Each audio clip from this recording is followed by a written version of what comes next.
Taking you to the state of Haryana now, some distressing news now coming in. This one from Faridabad specifically. We are learning that 2 people have lost their lives due to heavy downpour.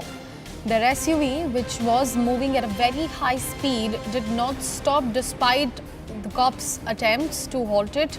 It got drowned in an underpass which was filled with immense water.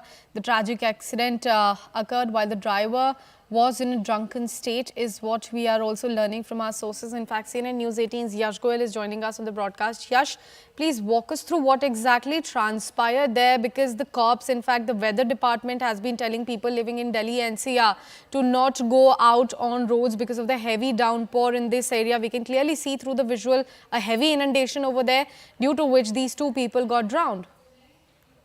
Absolutely, Sakshi.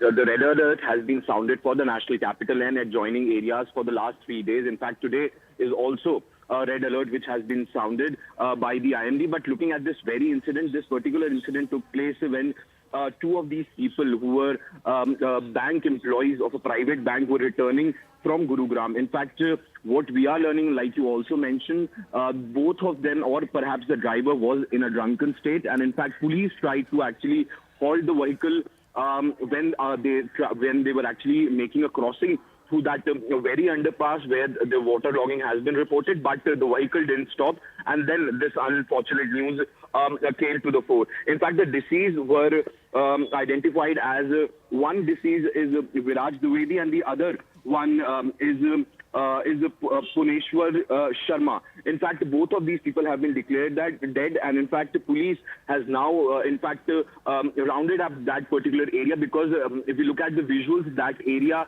is still very heavily waterlogged.